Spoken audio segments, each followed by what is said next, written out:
chào tất cả quý vị.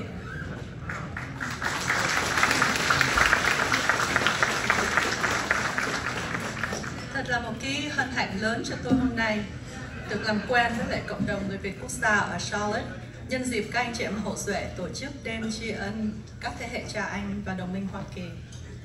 Tháng 11 là mùa lễ tạ ơn như tất cả chúng ta đều biết.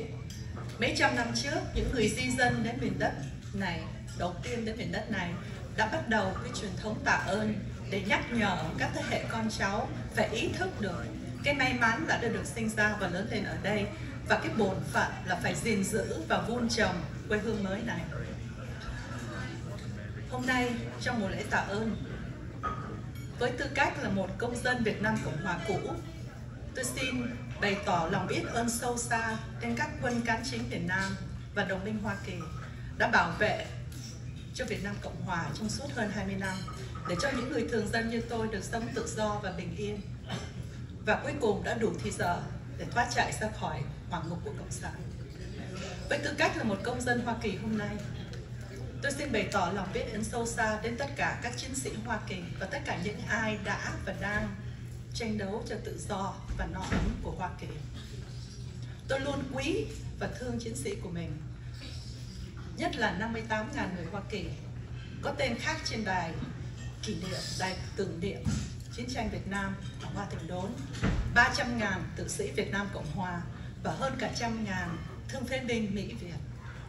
Tôi luôn quan niệm rằng chúng ta là những người chịu ơn và chúng ta cần làm bổn phận của mình để trả ơn, kể cả việc bảo vệ, gìn giữ và vun trồng quê hương Hoa Kỳ mới này, để cho tất cả những hy sinh của chiến sĩ xưa và nay không trở thành vô nghĩa. Sau đây tôi xin phép được chuyển sang nói chuyện bằng tiếng Anh để cho những người Hoa Kỳ, người bạn Hoa Kỳ và những người khách danh dự Hoa Kỳ hôm nay dễ theo dõi hơn. Xin cảm ơn quý vị.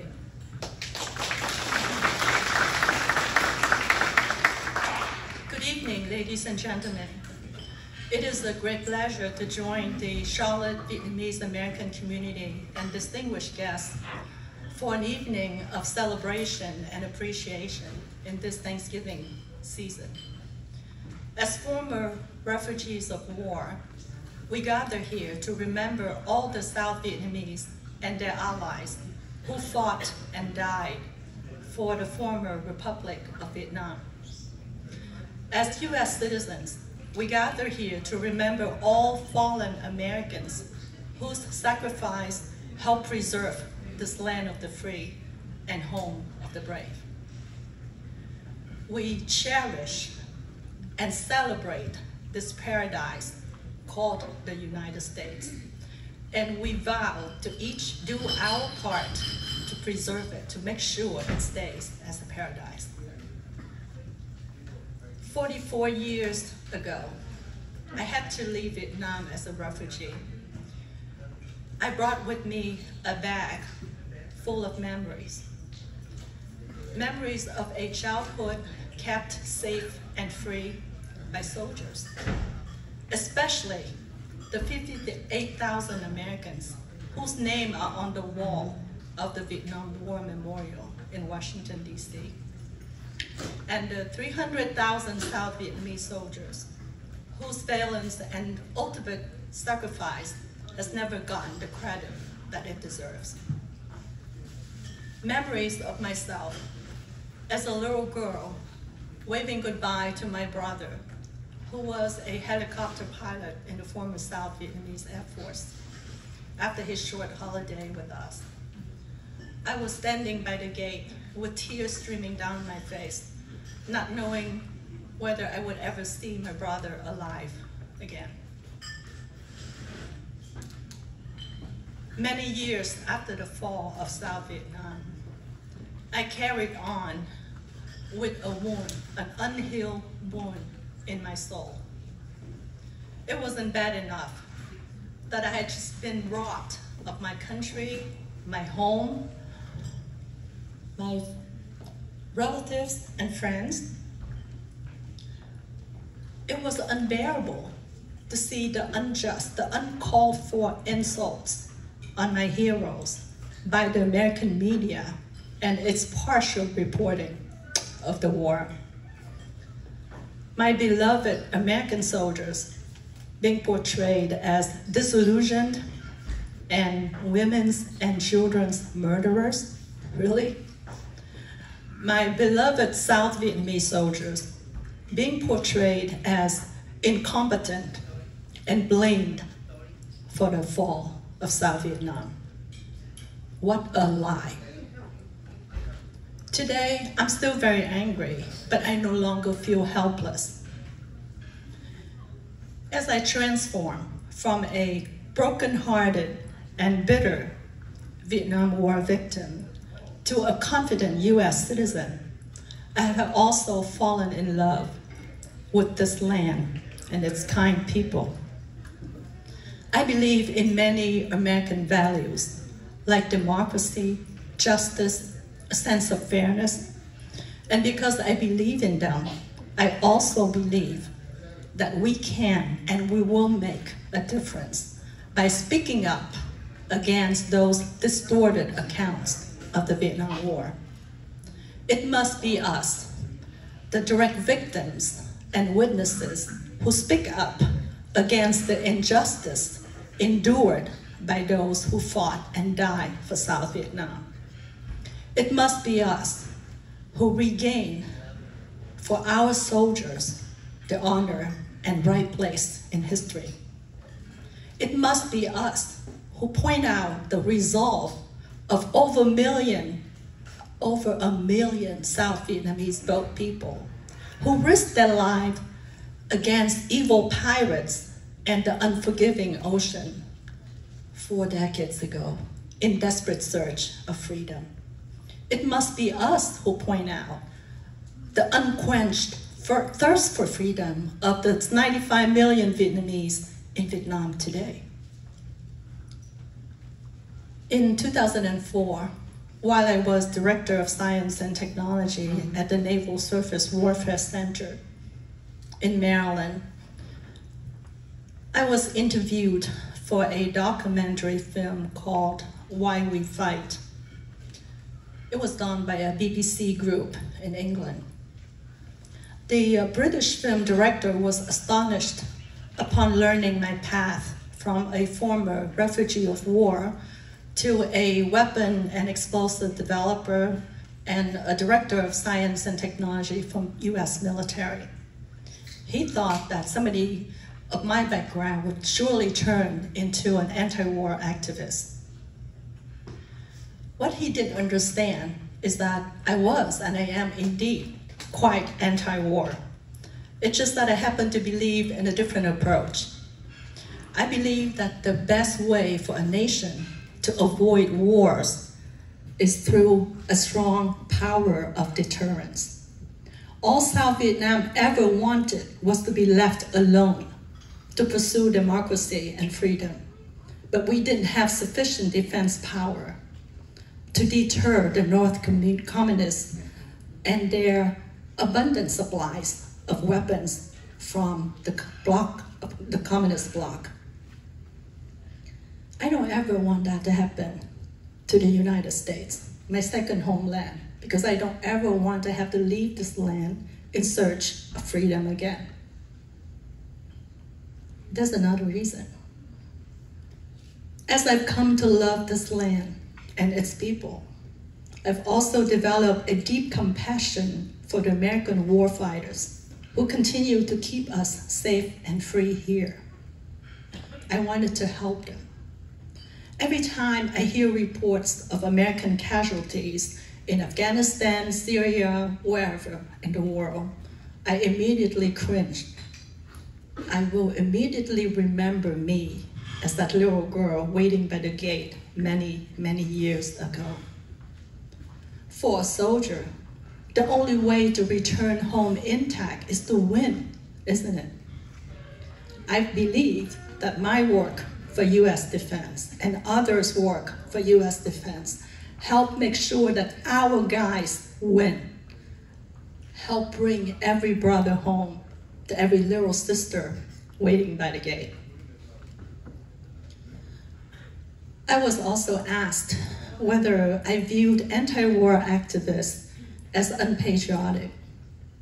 The answer is no, I don't. The fact that we Americans can't seem to agree on anything, the fact that we take passionate stands, opposite stands on any issue from, let's say, allowing guns in homes to engaging in any war, or let's say legalizing same-sex marriages, whatever is the issue. But that's not a sign of our weakness. It is a demonstration of the strength of our democracy. A nation such as ours, with diverse people, people from all sorts of backgrounds, cultures, religions, races, is bound to have diverse opinions on anything and everything. What's amazing is how we go about resolving our differences, how we go about resolving our disagreements, not by violence, not by guns, but by votes. Just that simple. Not every nation can accomplish what we can every 4 years so peacefully, so smoothly.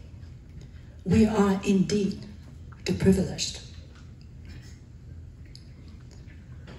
Many years ago, the Baltimore Sun newspaper and the Washington Post ran a number of articles about my leading a team of about 100 scientists and engineers to come up with the first US thermobaric bomb for Afghanistan in only 67 days. That was the weapon intended to spare our troops from the bloody task of having to come in and flush out the Taliban themselves in all those mountain caves and tunnels in Afghanistan. Because we only accomplished that in 67 days, it became such a big news and a big triumph for science and technology. The article mentioned my background as a refugee quite specifically, and my compassion and conviction. So afterwards, I was bombarded with greetings from the American public. Frankly, I had expected to only hear from anti-war activists, so it was such a pleasant surprise.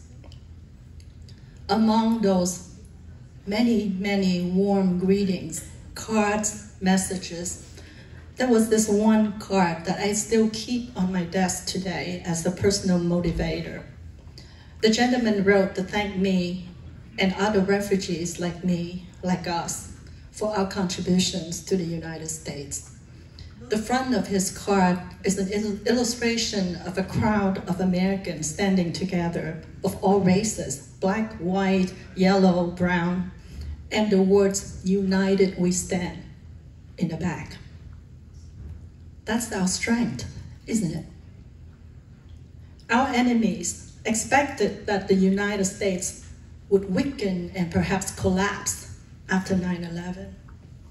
But they don't understand there's a fundamental difference between something, say, like the Soviet Union and the United States.